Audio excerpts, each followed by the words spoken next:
All right. So this is just, we're circling back to 9.4. We're going to talk about models for population growth, just as another example, like real world example of instances where solving a differential equation would occur.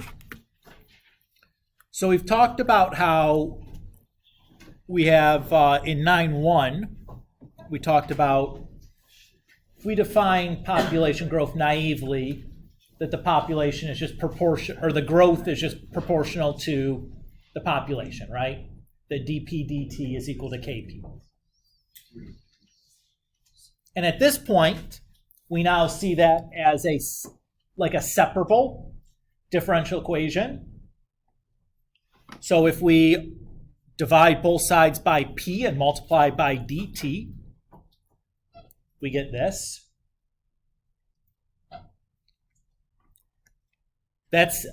Both sides are easy integrals. The antiderivative of 1 over p is the natural log of p. And the integral of k with respect to t is just kt, and we have plus our constant because it was an indefinite integral. To get rid of the natural log, I do the exponent base of e to both sides. And then I remember that addition inside the exponent is the same thing as multiplication with similar bases. And then I just tack on the plus or minus here and package that all together as a constant. We'll call that A. The textbook called it A. So this becomes my general formula to describe population, assuming that we are like limitless resources, right? Jillian? Where did the A come from? What is the A? The A is just like the plus or minus e to the c. We just called it one thing. We just called it A because it's just a constant, right? Is that cool? Yeah. All righty. Now, A, or at least when we do this, like we would be given an initial condition, right? So if we say like P of 0 equals P naught, then when I plug in 0 for t, that becomes e to the 0 or just 1. So whatever that initial population was just becomes A. So when we actually write this out, we typically write it this way, where P naught is just the initial population. And this should remind you guys very much so of like stuff we did in pre-calc last year. I think we do exactly these kinds of problems without like the calculus derivation, right? Which is like, yay! All the algebra pieces should be easy to remember because we've done them before. Ideally, I mean, it was a year ago, but. All right. One special instance that we might be interested in is accounting for people leaving the population. So, like emigration would be one way they might leave. Other ways, could be like there's a war going on and these are people that are being drafted into military service and are no longer resident or, whatever. Or just if you're looking at the population of a city, it could just be like leaving to go away to college or, like getting a new job and moving out or whatever. So this constant here at the end, M, is for that rate of immigration. And you guys will look more at solving this differential equation in the homework. So I think I have a homework problem. So I'm just kind of mentioning this now to kind of preload. So you have a little bit of context when we see the homework problem. It makes it a little bit more manageable when you're like, what the heck is this M here? What do you mean immigration? So I'm just mentioning that. The other type of population growth we talked about in 9.1 was this logistic growth, where you had like some upper bound as a carrying capacity. So what we wanted for this logistic growth is when the population is small and the resources are plentiful, we want our population to mimic the unchecked population growth, but we want it to slow down once you reach a certain point, or if you exceed a certain point, to kind of be decreased back to that upper limit, that carrying capacity. And we mapped out, well, I think it was, we called it KP. So dp dt equals Kp times 1 minus P over M. Right, we talked about this in section 9.1. Again, this is now a differential equation we can solve. We have all the tools now to do this. So we'd start by dividing both sides by P, giving us, oh, okay, well, there it is. No, we're not doing this. Draw a direction field X, forget that. So let's solve this differential equation, because at this point this is separable, although we have to be a little bit clever about how we're doing this. Who wants to tell me what we should do first?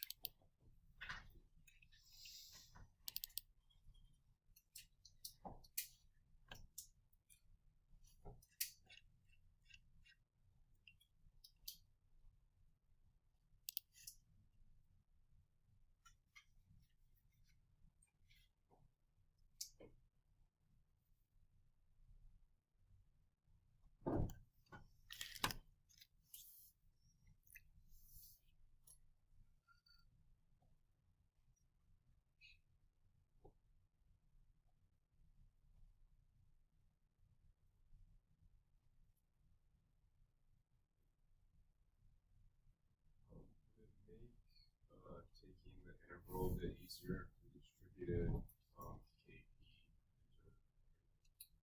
Well, I probably wouldn't send the K in, because our first job is going to be to separate this. We could do that if you like, though. I don't know that sending the P in is going to make much of a difference, but we can do that.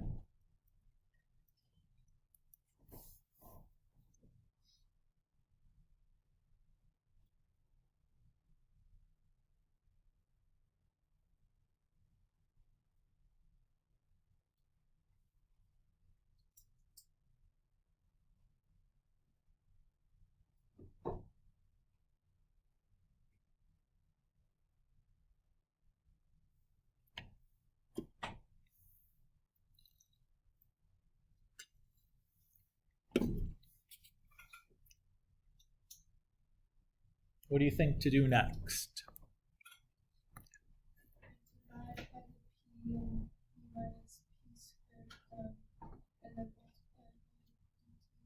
Okay, we can do that. What I would suggest doing first, though, is making a common denominator here. I think that'll make life a little bit easier when we do the division, because it will not get quite as messy. Because now, instead of dividing, what can we really think about this as doing?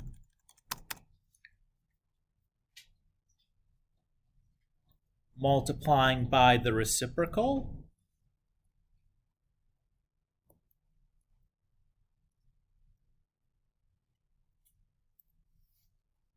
Amanda, you see why that becomes a little bit nicer looking than like having fractions inside of fractions and then trying to do an integral of that. That's going to get pretty yucky pretty quick.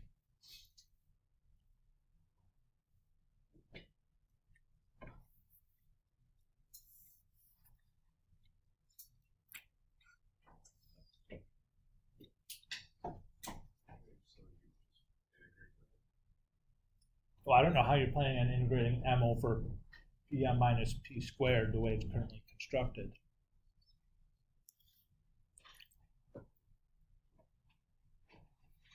But yes.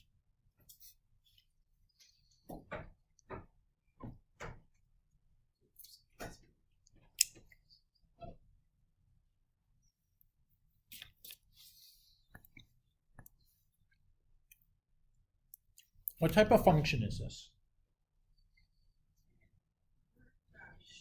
Rational. Very good.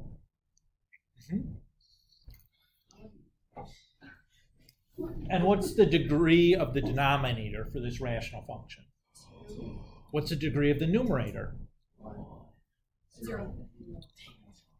Because the variable is p on the left side, right? So to integrate a rational function where the degree of the numerator is less than the degree of the denominator, what do we need to do?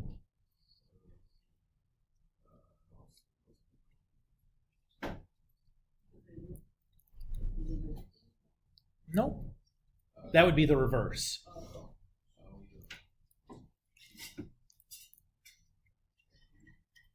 What did we do in 7.4? Oh, divide. Partial fraction decomposition. That's, yeah, that the ABC thing, yes. Okay, I like That is our plan. that. So what do I need to do to start that? Factor the denominator. How does that denominator factor? P and then n minus. Excellent.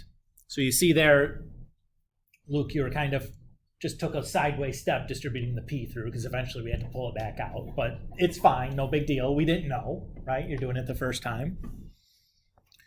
Okay. So what will our fractions be then? So a over p plus b over m minus p, and that has to equal m over p times m minus p.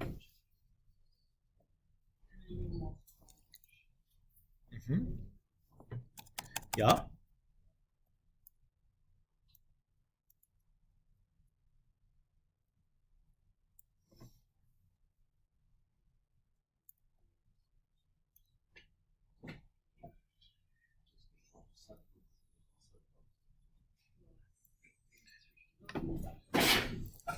So what is everybody okay to hear? What system do I write then?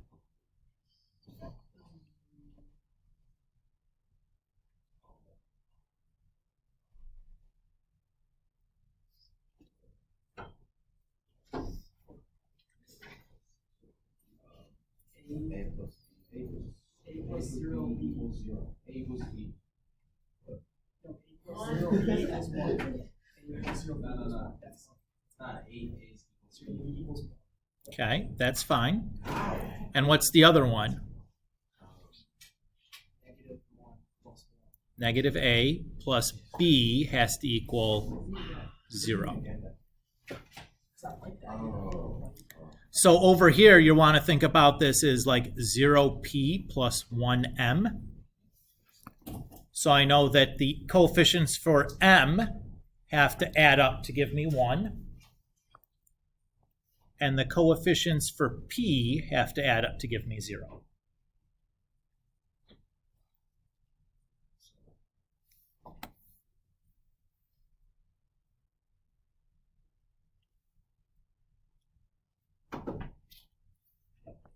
Elvis, you're making some faces. You see it or not? Oh, sure. But if we're going to, yeah, I'm going to solve the system.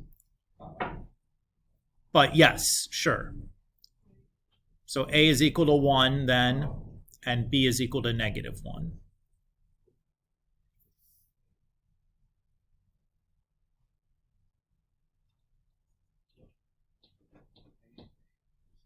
Oh, sorry, positive. It's just regular 1. Excuse me.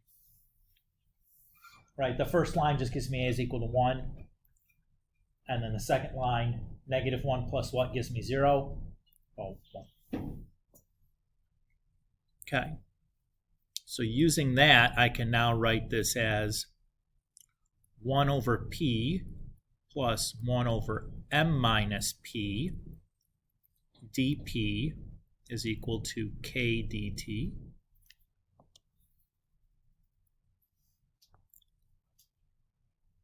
Now, Amanda, integral time. But you're right. We need to integrate both sides, but we had some separating to do, right?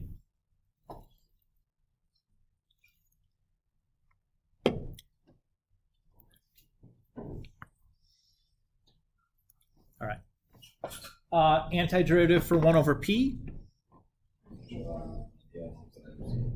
Great. I love that I heard absolute values in there also. Antiderivative for m minus p, or 1 over m minus p.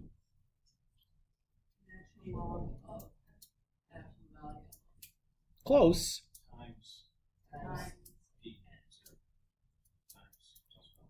Times something. -1. Why the -1? You had to do a u sub here, right?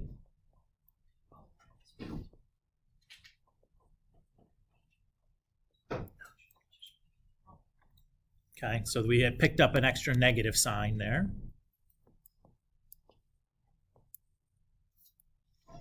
And what's the antiderivative for k?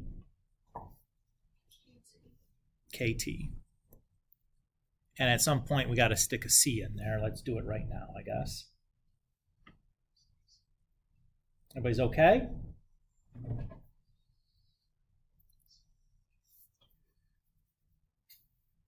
Now what?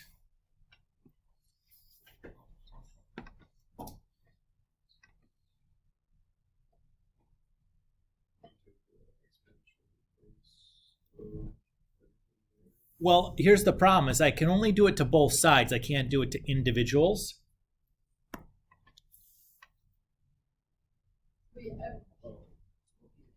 How did you like the integral? Well, k is just the constant. Pull that out. So it just, the integral of dt is just, it's just the integral of 1 dt, just t, right? Wouldn't you be able to just do the natural log of p over m minus p? There you go. And take the base? Yeah, that I like.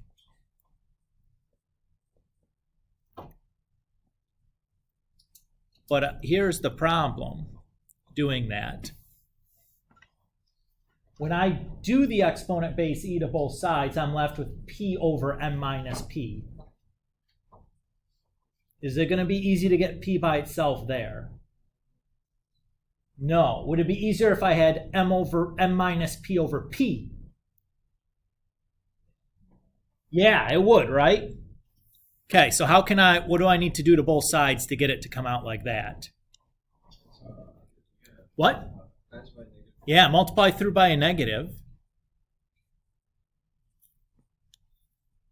And I guess we could leave that as plus c or whatever. I'll put the negative sign there so it doesn't make it look like I forgot it, but the negative sign could just absorb up into the c.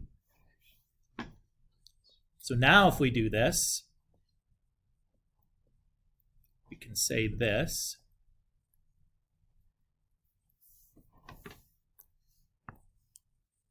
And then Luke says use the exponent base e. That looks good.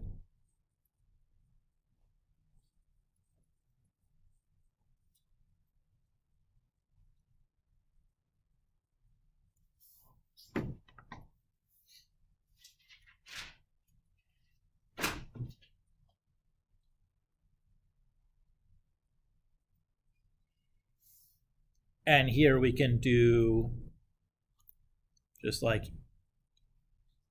that, right?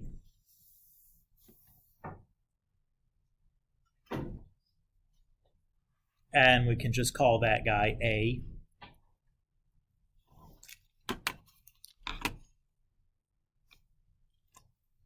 So far, so good? Oh, shoot, I should do, I had this here still. Is that what you're going to say, Jillian? Yep. Here, we'll get rid of it right now because we'll just put the plus or minus there. And we'll absorb that up into the A. And just, sound good? Okay. But good for keeping me on my toes there. Yes. Following along. All right. So how am I going to take m minus p over p? What am I going to do with that? We said that it was going to be easier to get the p by itself if it was written that way. Yes. Excellent. Why couldn't we do that when it was p over m minus p?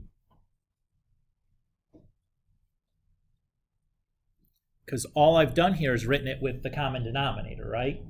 Can I do that when it's written with the... Yeah, I can't do it that way, can I? That's why we wanted to have the flipped version. Do you guys see now? If you were unsure before. Okay, so it becomes m over p minus 1. Okay, still trying to get p by itself, right? So what happens next?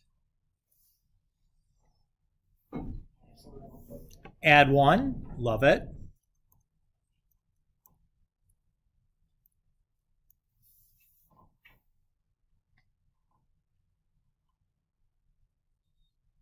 Now what? Divide by m. Sounds good.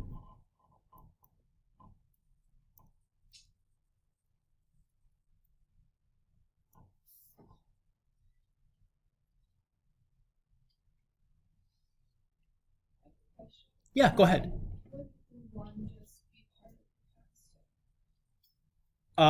Because the constant is being multiplied to the e. So when we add the 1 over there, it still has to get stuck onto the end. It can't just absorb in. If we had multiplied the 1 over, then yes, it could absorb up into the a. But the order of operations says we have to multiply the constant to the exponential before I can add it in there. You know what I mean? Does that feel good? Yes. Great question. Okay, almost there.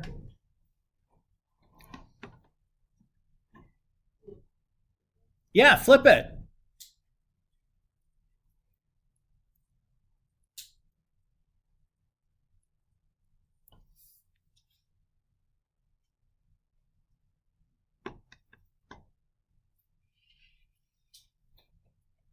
Woo!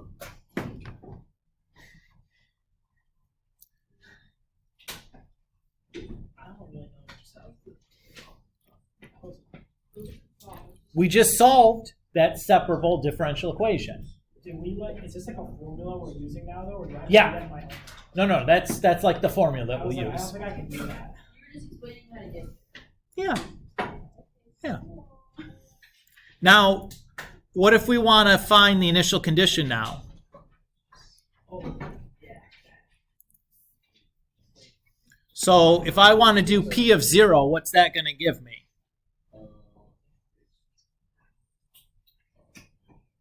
The same thing.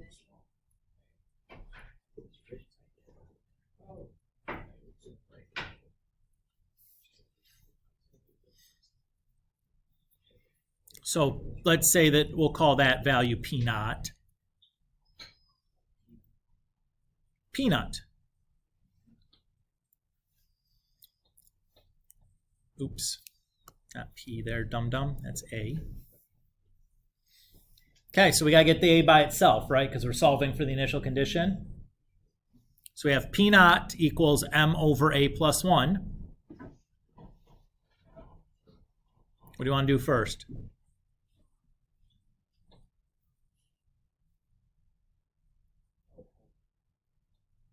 Maybe divide by m.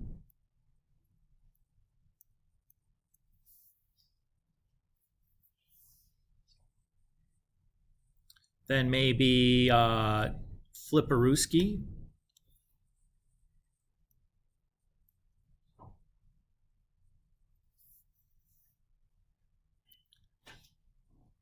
And then maybe subtract the 1 over.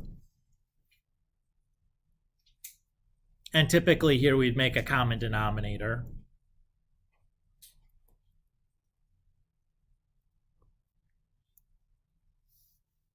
So that's like our initial term, our initial constant. Yeah, Paul. Wait, so is it like what we started with basically after you made it m over a plus 1? That's just equal to p naught? Okay.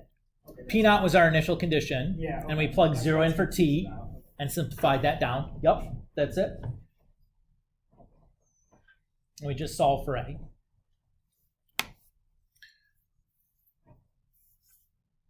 Okay, you ready to see how we're going to use this to do a problem?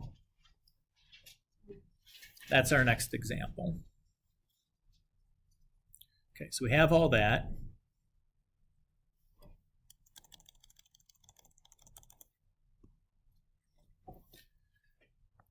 So it says, write the solution of the initial value problem, dp dt equals 0.08p times 1 minus p over 1,000, where p naught is equal to 100, and use it to find then the populations p of 40 and p of 80, and at what time does the population equal 900?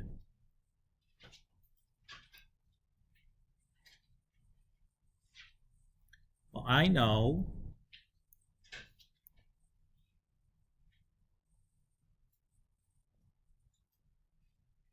that this is my formula for P of t, right? So I need to figure out my value for m, my value for a, and my value for k to fill in.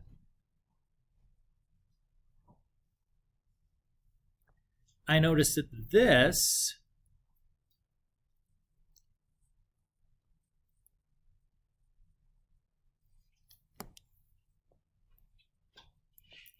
is just my logistic differential equation.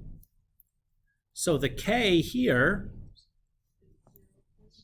yeah, and the m here is 1,000.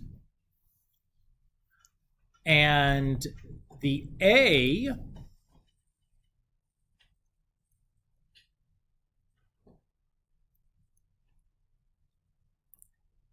how can I calculate a?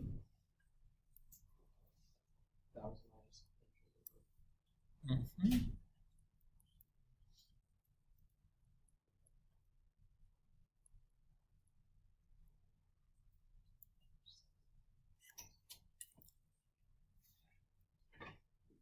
So when we plug this all in, then I have 1,000 over 9e to the negative 0.08 t plus 1. Everybody feel good with what I did there? No real calculus done, right? We did the calculus to get the formulas, but from there I just was like reading numbers out of the problems and plugging them in. Paul, what's up? How do you know a is equal to n minus p naught? We just found it. That's how you find the initial, or find the constant from the initial condition. No problem. So if I wanted to do P of 40, what do?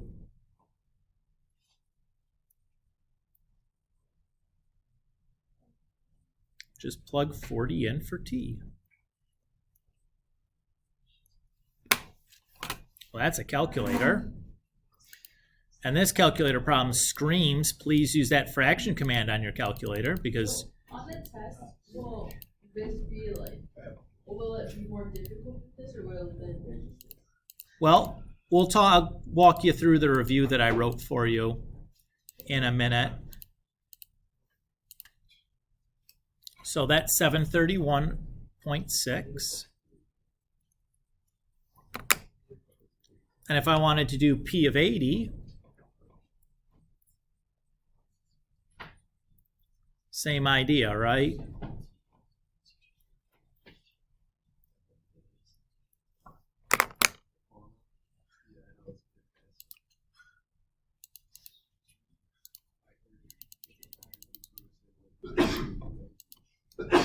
985. Oops, I missed the decimal. I got too excited. 0.3. And then the last thing asked, at what time does the population reach 900? So we could find T. So we have to find T. I feel like this was last We did exactly these kinds of problems last year. Yes.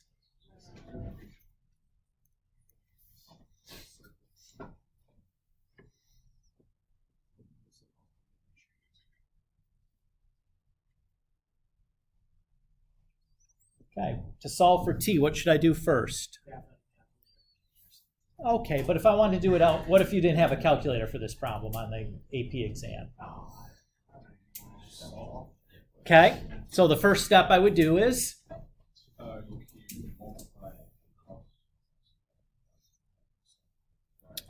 okay, so Elvis says I can multiply, like do cross multiplication, right?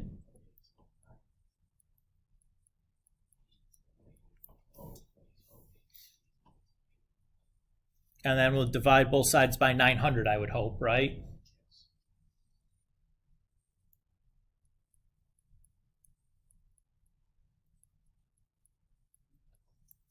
Okay.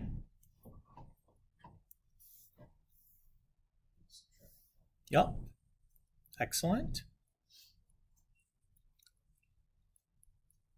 I made a common denominator to do that, right? Everybody's okay subtracting 1 from 10/9 is 1/9. Yeah. Okay.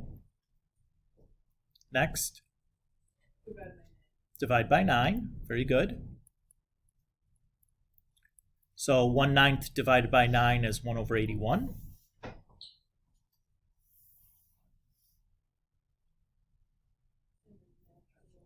Natural log, excellent.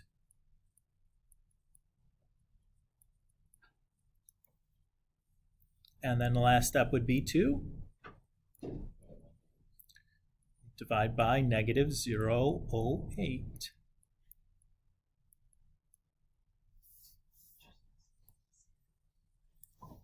And if you wanted that decimal, natural log, 1 divided by 81 divided by negative 0.08, 54.9.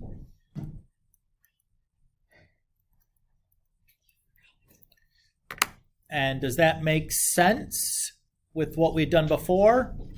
Population of 900 should be somewhere between 40 and 80, because the populations of 900 is between 731 and 785. The number we found is between there. That makes sense to me. What theorem did I use to make that logical argument? Intermediate value theorem.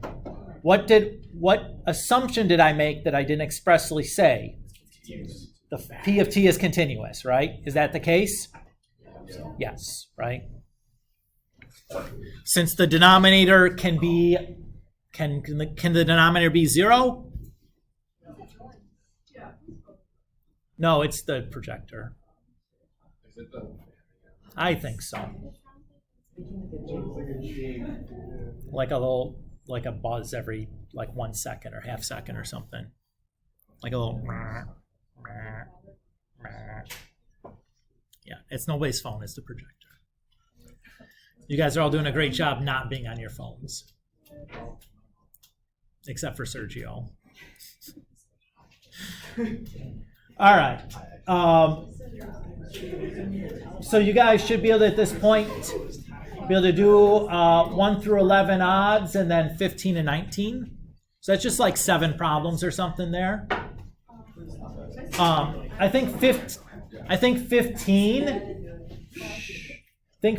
is the problem about that harvesting situation that we talked about.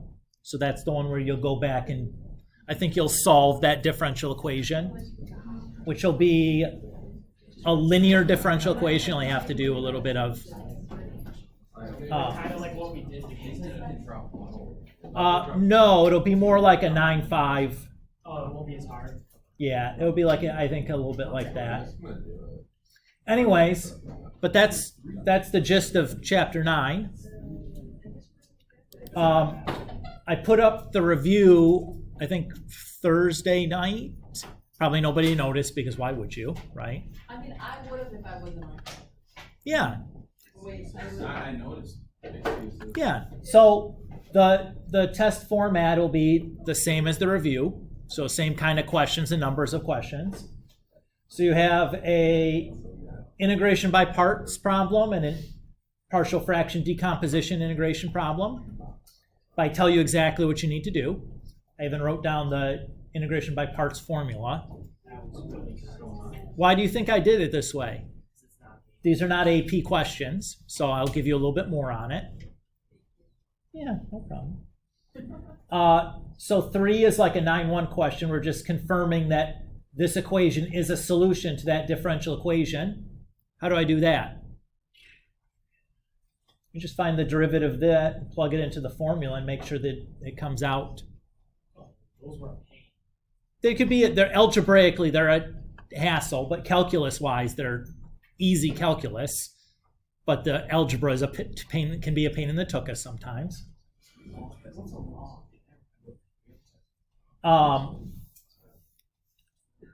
Here's a slope field, an initial condition, sketch a solution. Not a big deal, right? You plot the point and then like follow the curves. Here's a slope field. Determine the equilibrium solutions. What are you looking for?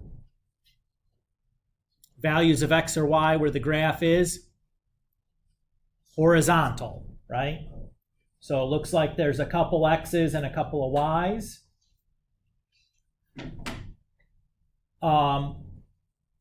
Solve a differential equation with an initial condition. I'd say that you do not need to write your solution with y by itself on this one.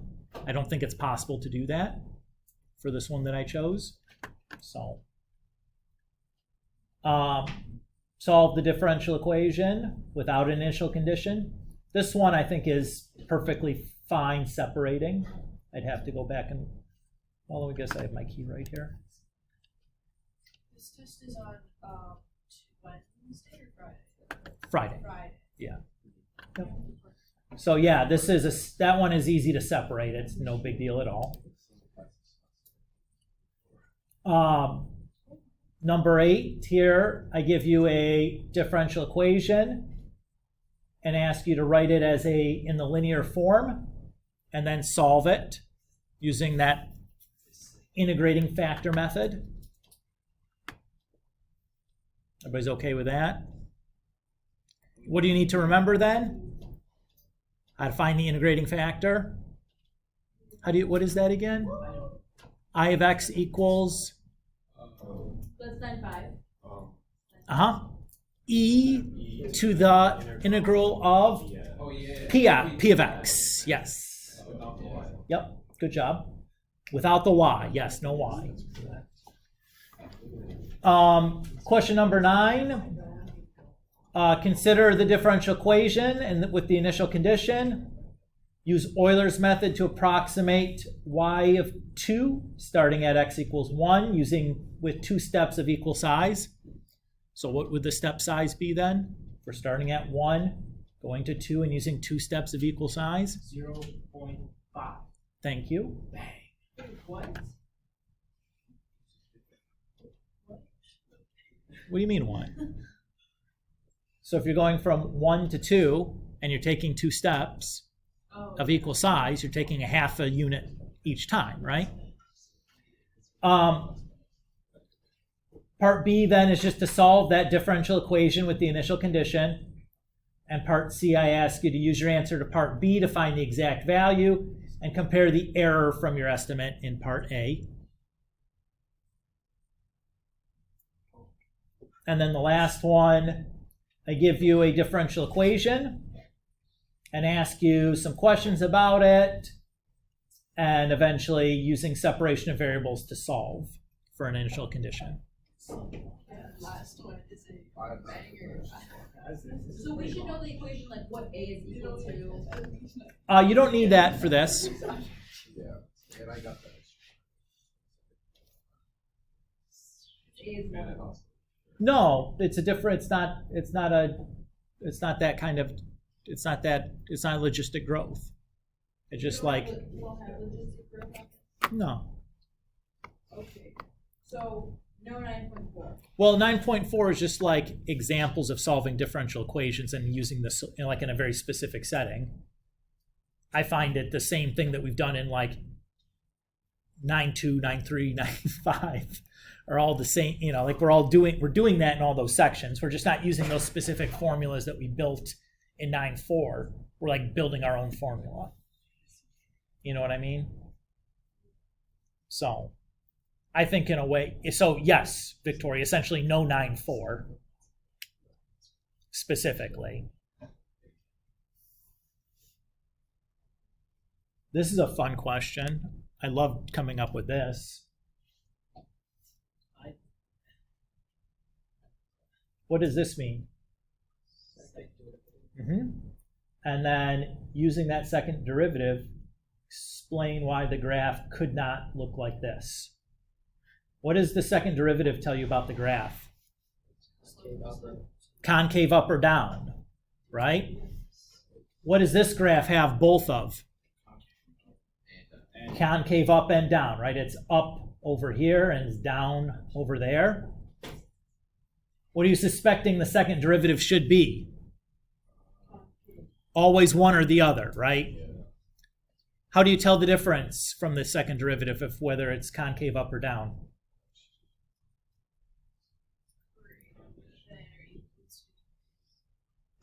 Yes. Zero. Yes. Jillian's correct. Whether it's positive or negative. Yep. Everybody's okay with that? If it's at equals zero, it's an inflection point where it changes concavity. Like the inflection point is like right about there. So that's a fun one because it connects all those first semester ideas to something we're doing right now, right? So you would just say like second derivative is like either concave up or down. Well, you'd find the second derivative, right? And you'd say, okay, look, the second derivative is always negative, so this thing has to be always concave down, but the graph I'm looking at is a section that's concave up. So it can't be it.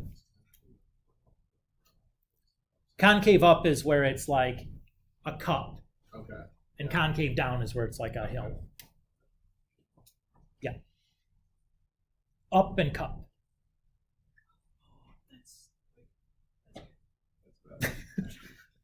Like Jillian's like, I don't remember that one. Okay. But yeah, that's the gist of the chapter test. Some of these questions are real quickies, right? I think even like when I did my key, most of them didn't require a lot of writing.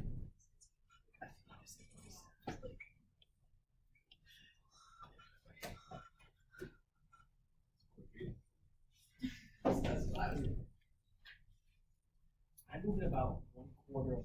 Coolidge. And you're still fast. You're still Yeah, it's faster yeah, ones.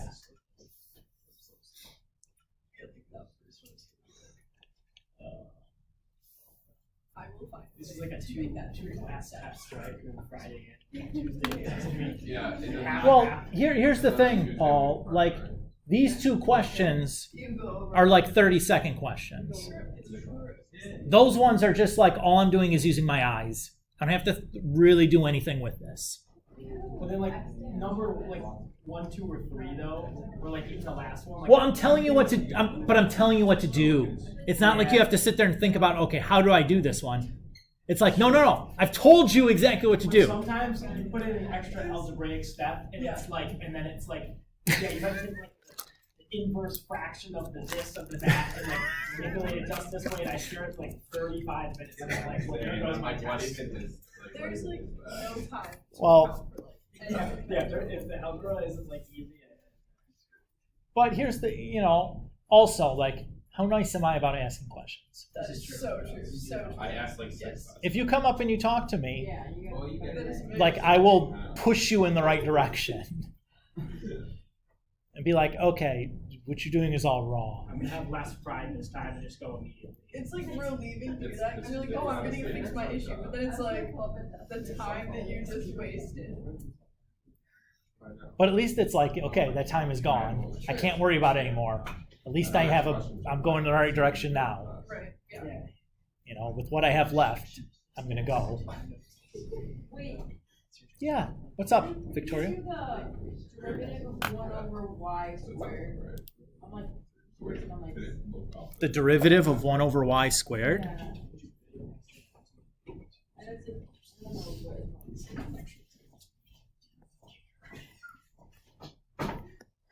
I'm assuming with respect to y. So the way I would think about this is y to the negative 2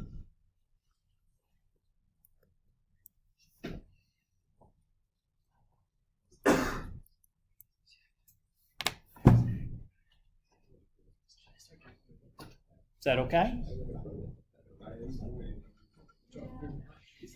Are you not happy with that? Well, like for 9-3, like you're not doing the natural log. 9-3. Is it not the derivative? Is it the integral? It's the integral Okay. of 1 over y. Okay. Well, that's fine. Is it just natural log? Nope. Y? No natural logs. No natural log? No.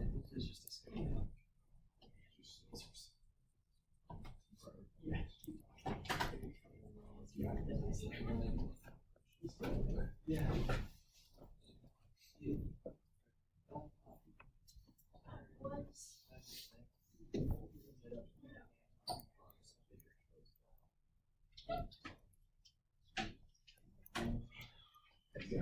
that.